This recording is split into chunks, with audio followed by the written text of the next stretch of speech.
There we go. Oh, this is great. Hey, kids, it's John Suntress from Word Balloon and Newsarama talking to two of my heroes, and I'm not being nice saying that because I'm a big First Comics guy going way back, and these guys were making comic books just minutes away from my Wilmette home in beautiful Evanston, Illinois.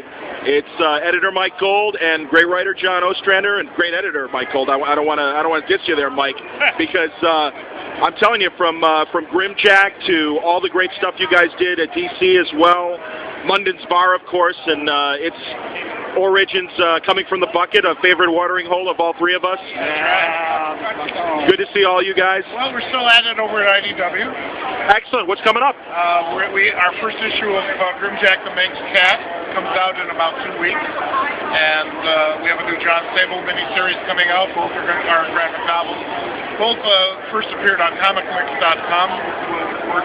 IDW is our print publishing partner. We have a book coming up soon with Bo Hampton and Bob Tennell and Mark Wheatley and Bob Tennell. Easy Street, the Bo Hampton book is Demons of Sherwood. We're going to be doing 2 comic books every month and 1 graphic novel every month. We're also doing a Grimjack omnibus. That's fantastic. Very cool. John, you know, this event here at Chicago Comic-Con, they had a wonderful auction for Comics for Sight, and Gail has been keeping us up to date leading up to the event, Gail Simone.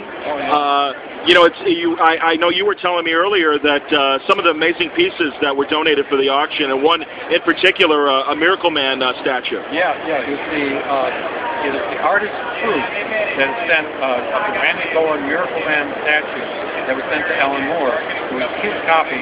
Neil Gaiman co-designed it, so he signed it, and there's certificates of authenticity that this was Alan Moore's private personal property. That's fantastic, man. We'll wait for the sound announcement. Sorry.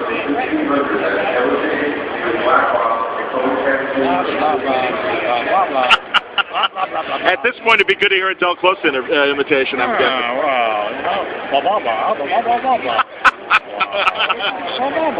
That sounds like Del. You know, Mike, who do we have to yank at DC to get a Wasteland trade out? My God, that book was so excellent, you know? Well, actually, we're going to work a little bit on seeing what we can do about the rights. Good. They're a little bit in flux. We're going to see what we can do.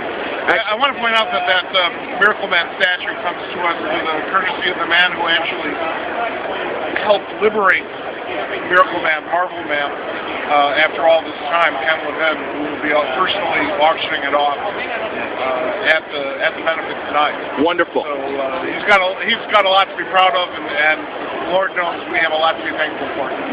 Excellent, John. We're really glad you came out. I wasn't sure if you were going to be able to make it to the auction tonight. I wasn't sure that I was going to do it, to be honest. Being the opposite of the benefit is a little weird, but everyone's been so kind. Unbelievable. And my gratitude. It's hard to make me speechless, as Mike has said, but they've done it virtually, which is bad when you're a writer. You shouldn't be at a loss for words, and I really am. The art is fantastic. The kindness.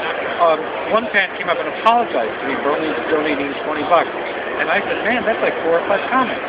The only thing I've ever asked from the fans is, if they like my stuff, just support me by buying the books that I write.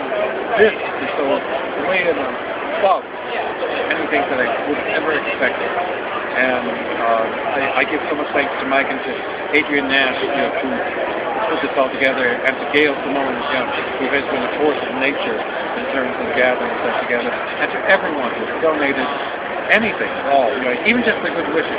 The amount of good wishes coming out and respect and love has been stunning, and it truly means a lot to me. I was telling Mike at one point, I feel like George Bailey at the end of It's a Wonderful Life. It's like everyone saying, John needs help, what he needs. And I never, ever expected it. You know, John, I got to be honest, I've seen the shock on your face when guys like Brian Bendis came up to you at the New York shows and told you how much they love their work. And I mean, generations of writers are really, your acolytes, and I mean, really have, continued building upon what you started, and it's great, and I know fans feel the same way, and now generations of fans continue with your work at Dark Horse and on Star Wars, and it's, you know, you're touching a lot of people, man. So no, of course everyone's going to come back and do what they can. Just be careful where you're touching a lot of people. That's the important. That's the important part. You know? He knows me too well. For too long. No, too long. Too long. Well, this has been really the most gratifying thing I've been involved with in my entire career, probably my entire life. To see the comics community, small as it is, tightly knit as it is, all step up to the plate. Beautiful. Absolutely beautiful. Adrienne Nash in particular has been really running these whole benefits. She's been doing all the hard work. I just sort of sit here and do interviews and smile a lot. It's just been wonderful. That's great.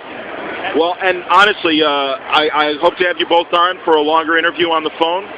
We'll talk about Comic Mix. We'll talk about the new Grimjack coming up. Yes, and I'll have words. Excellent. And yeah, and I expect more bucket stories. I know there's some Joe Dano stories that I haven't heard from you guys. They go on forever. You know, and I want to know who got that the old Hawkman art that used to be sitting up in the bucket. I wonder who's got those pages. I actually don't know. Well, it's good seeing you guys. Thank you very much, and we'll spend more time on the phone and do a longer word balloon. But I wanted to say hello here at the Comic-Con. Thanks, John.